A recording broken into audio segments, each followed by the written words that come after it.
Hello and welcome to the 7th episode of the Compulsive Canadian Gamer. This is our five-day run that will be going on just after Christmas for all the different figures that I received for Christmas gifts from my wife.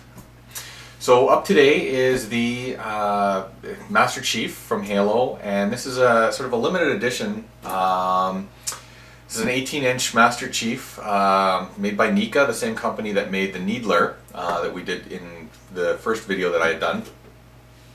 I don't know what the product run is on these guys, but I know that they aren't common. We're probably, Neca doesn't do a whole heck of a lot that isn't sort of limited edition, if you will. They usually only do, a couple thousand per product or something like that. So, maybe a 10,000 product run. So it's definitely not mass produced for everyone. So I'll get this guy cracked open. It is, first off, he is ridiculously heavy. For a figure, like, we're talking probably 5 to 6 pounds here, which is highly unusual for most collectibles. This is also one of the biggest figures that was made. There's only a couple others that are larger, but that's not necessarily a figure. You're getting into the statues that they had made for Halo 2. I believe for Halo 2 and 3, they actually had like a 36-inch and a life-size Master Chief that came out. They can be found online. Those ones usually on eBay, but they go for $2,000, $3,000, $4,000. This guy here, he was, I believe, around the $200 mark. I'm not entirely sure where my wife found it, but she did say he was a couple $100. He did come from online somewhere. I don't know if she bought him direct through Neca or what the case was. But the typical garbage ties to keep them tied into the box. There are a ton of them this time. Way more than the Assassin's Creed figures. As you can see on the back here, we've got like, a dozen different ties. Get this undone.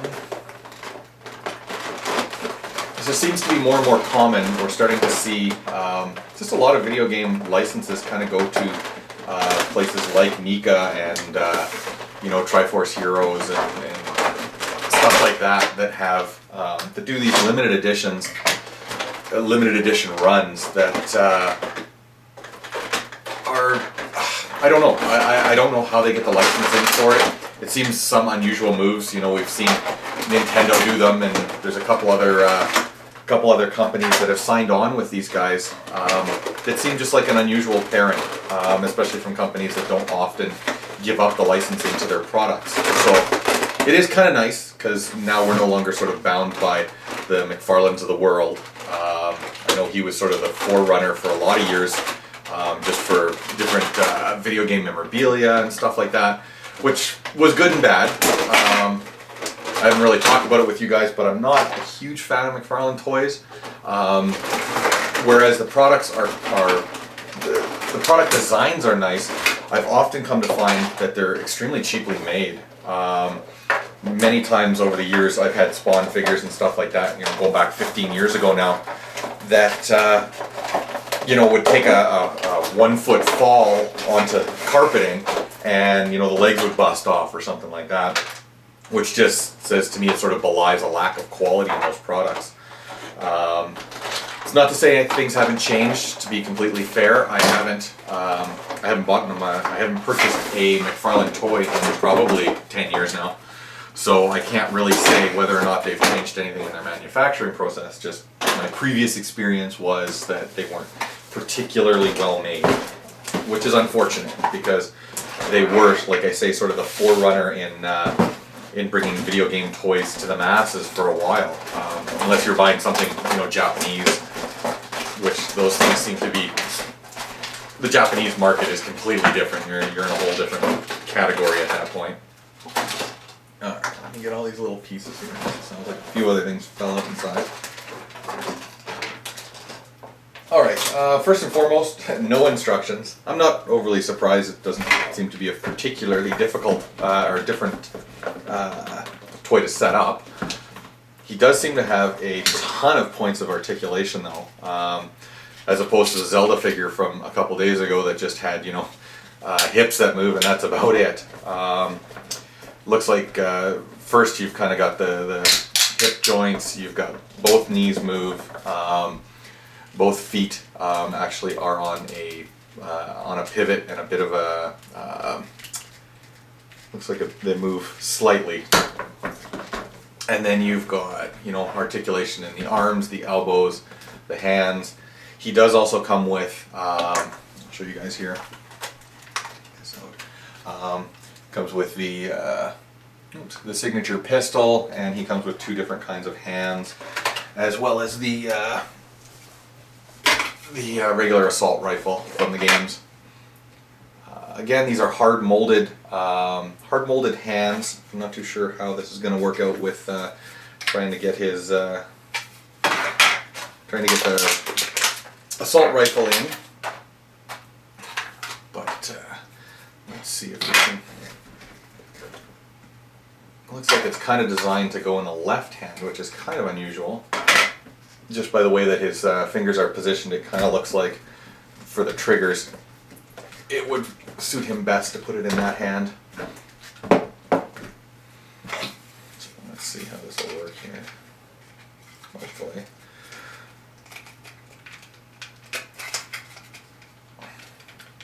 One of the 2 hands that comes with him is completely closed. It's just a fist. So unfortunately that won't be good for much. Looks like the other one, I'm not sure entirely what this is, what the other hand is designed for, but it doesn't appear to fit much. Maybe might actually work well with the pistol somewhat. All right, let's see if we can get this in here though. The fingers are extremely hard plastic, or I should say hard rubber. So definitely not conducive to a whole heck of a lot of movement, and I don't want to break them off.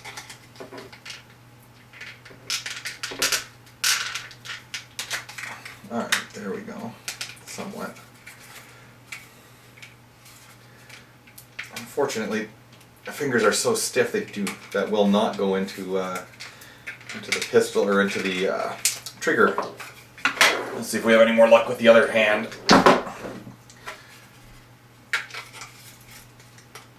This one is just as closed off and hard to move.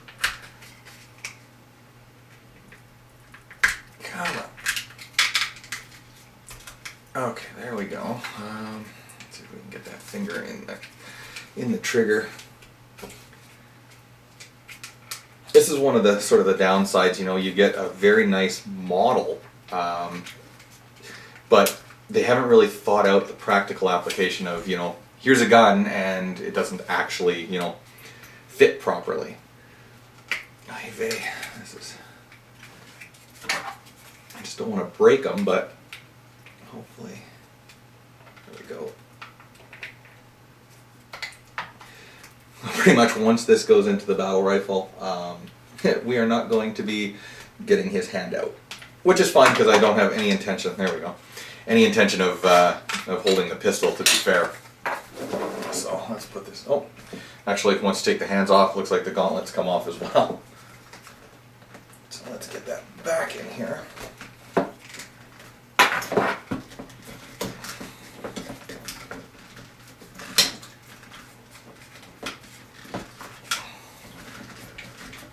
So I'm thinking the opening palm here might be for the sort of signature Master Chief holding position for the rifle.